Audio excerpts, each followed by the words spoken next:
Una de las tareas de la democracia es informar a la soberanía popular para que ésta tome sus decisiones con conocimiento de causa. Los ciudadanos no deben votar sin información, no deben tomar decisiones sin información, y la información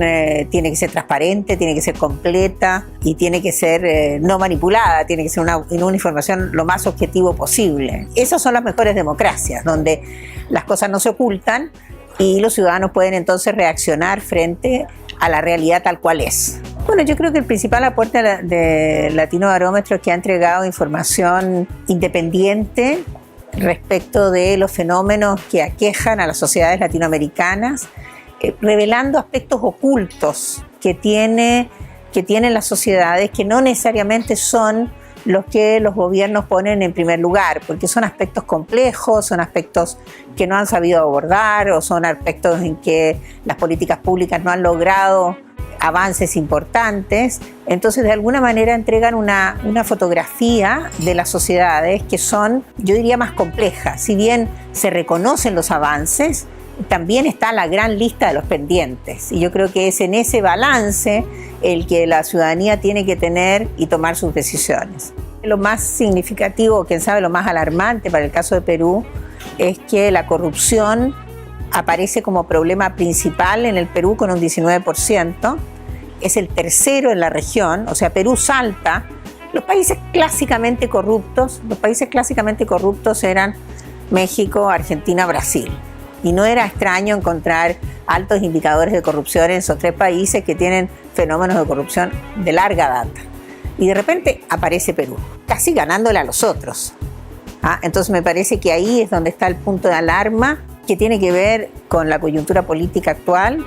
donde los ciudadanos sí se dan cuenta que la corrupción en Perú se transformó en el problema principal.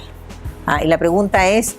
¿cómo se adapta, ¿no es cierto?, la política pública para enfrentar este problema principal, que ya no es la pobreza, que sigue habiendo pobreza y sigue habiendo desigualdades económicas? Sin embargo, los ciudadanos consideran que la corrupción pasa a ser más importante, y eso es lo relevante, que esos problemas de larga data que todavía no tienen solución. El segundo tema permanente en toda la región no es la delincuencia, como muchos les gusta declarar, porque es un tema muy simpático para los medios de comunicación, delincuencia, problema más importante, sino los problemas económicos. Vivimos en una región donde los salarios son inestables, donde la gente no tiene capacitación suficiente para mantener salarios a largo plazo, donde el horizonte de tiempo de las personas, el horizonte económico de las personas es muy corto. Si bien eso ha mejorado, hay más o menos la mitad de la población de la región que todavía tiene esa sensación de precariedad económica,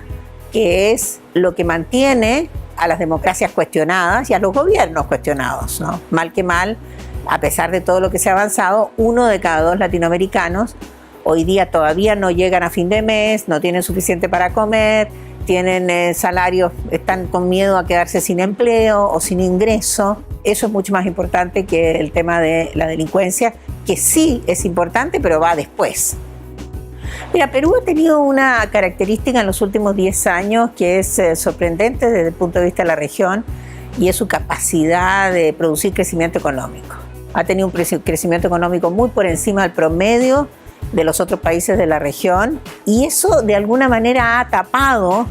la necesidad de que Perú tenga un paquete de políticas públicas para dar protección social a los más vulnerables, ¿no? Yo creo que el desafío en este momento es construir un Estado más moderno, garantizando protección social desde la política pública, y sin duda construir una amplia gama de instrumentos que permitan combatir la corrupción, que es considerado el problema más importante para los peruanos. Yo creo que es muy importante que las reflexiones sobre la sociedad vengan de la ciencia y no desde los analistas políticos, que no los quiero despreciar, sino que digo, bueno, si hay una reflexión sobre la ciencia, sobre la sociedad, tiene que venir desde la ciencia. Y me parece que es muy importante que sean las universidades, en este caso la Universidad Continental, la que tome este tema y permita profundizar, analizar, sugerir, presentar soluciones a los actores políticos y sociales para que éstas sean discutidas. O sea, que no solamente sea la intuición de los actores políticos y sociales, sino que haya evidencia independiente que permita, ¿no es cierto?, decir, bueno, si hacemos esto nos va a ir mejor que si hacemos esto otro. Y desde ese punto de vista quiero celebrar la oportunidad de poder estar aquí y poder compartir con ustedes estos datos para así ir mejorando la visión de la sociedad peruana y en esa misma medida a lo mejor contribuir a que las soluciones sean lo mejor posible.